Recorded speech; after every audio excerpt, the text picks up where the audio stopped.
So after several months, I can finally talk about this. Ninjago Dragons Rising Season 3 has been branded as the messiest season of the show so far, and I agree with this sentiment, doubling that fact that the first 8 episodes of Part 2 of the season releasing mere days after the first part released also rubbed more salt in the wound in how messy this season was. Now, I have already made a video on my thoughts of Season 3 Part 1, and to recap, all the good parts of the season are easily some of the best pieces of Ninjago storytelling, and the negatives were just sheer disappointment with the Forbidden 5. So with the second part of the season out now, I will be talking about my positives and my negatives for the second half of this season, and answer the question whether Ninjago Dragons Rising Season 3 Part 2 was any good.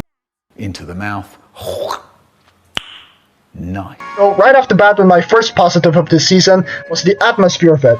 The Spectral Lands aesthetic was already cool to see, and seeing it being the main focus of an entire arc just gave me massive Ninjago Possession vibes, and I am a huge fan of Ninjago Possession, so it was really great to see that this was the direction they were going.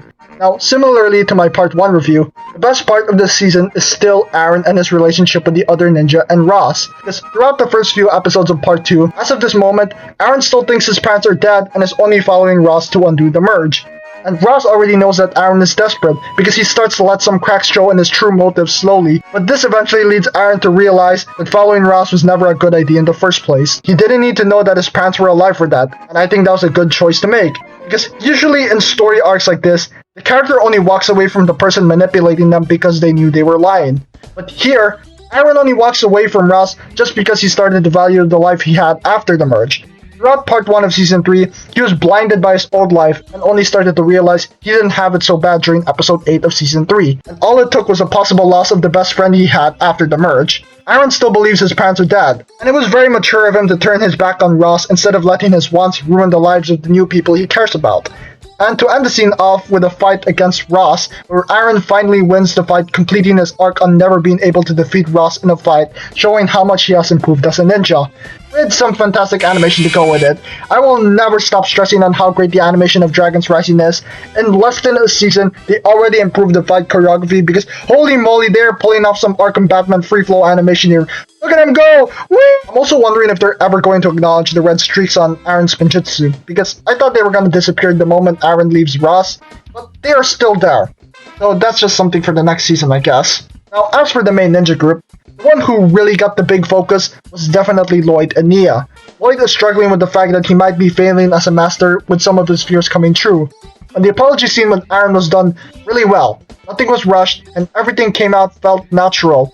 Nothing was resolved right away, and it went bumpy, but in a good way. While for Nia, she is dealing with having to work with Jay, and for the most part, all the Jay and Nia stuff are great. You get all the fan service moments needed, nothing felt forced, and it just flowed very smoothly. Jay and Nia disagree with each other, and Jay's denial of his past life was all very well paced. Most stories involving amnesia usually ends with the person gaining their memories back in a single arc. But here, no. Jay does not get his memories back, but willingly decides to stay with the ninja because he felt like he belonged because of Nia. There was no magical fix all your problems switch flipped, and Jay's arc of being on the other side is somewhat over. For once, there is a consequence for the amnesia of Jay. No reverting back to the status quo right away, and it was done great. You hear that, Crystallized?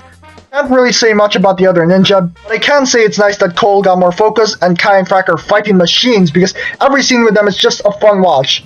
Also, where the hell did Zane go? He just disappeared for the rest of the season after episode 1 and never came back. Maybe he's gonna come back in season 4, I don't know. Also, the ending of this season is probably the most shocking finale ever for the Ninjago show in history. For one, the final episode literally ends in a Pacific Rim style fight with both Aaron and Lloyd controlling the Arc Dragon of Focus like a Jaeger, and Thunderfang being the kaiju. So it was just a battle to behold.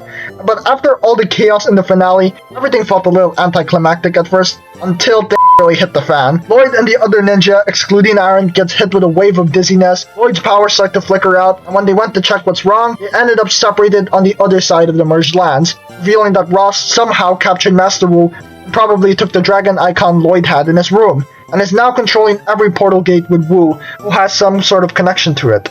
Now with the Source Dragon Council being gone, causing the stability of the entire universe in jeopardy, causing the loss of elemental powers in the entire merged lands, along with the possible end of the current cycle. Monkey Kid reference, huh? And this ends up leaving the show on an insane cliffhanger that is just leaving everyone wanting more because this is just such a crazy and shocking note to end on. More crazy than Aaron leaving the ninja. More shocking than seeing the ninja lose in Sons of Garmadon. I don't think me explaining it is doing it justice on how shocking this was, but I feel like I should move on to my negatives because this section has already been going on for too long.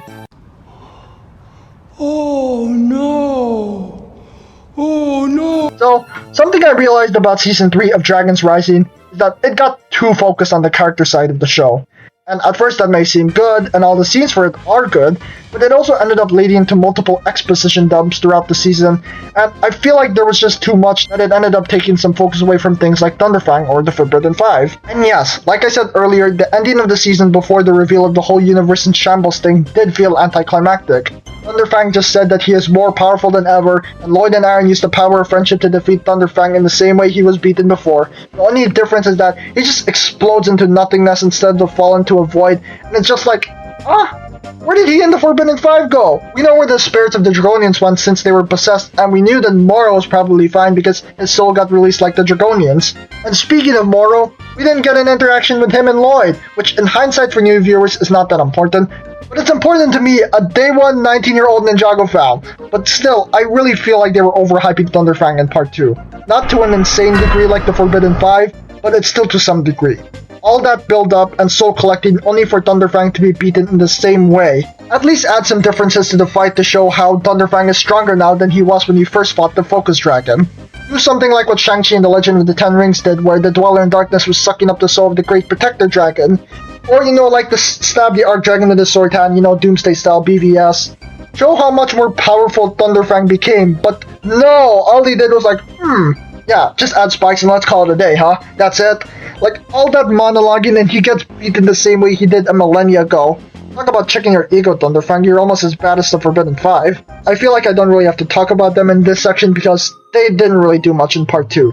The only notable thing that happened with the Forbidden Five was Noct draining Cole's life force and Zart getting redemption for not being the worst Forbidden Five member. Congratulations, Zart, you're no longer a fraud and are actually capable of doing something.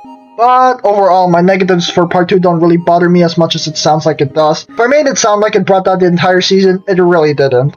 Overall, Season 3 was a fantastic addition to the amazing show that is Ninjago Dragons Rising, and I feel like it redeemed Part 1, which made me realize that Season 3 of Dragons Rising really was the bridge and the beginning of the build-up for the finale of the show, and I cannot wait for it.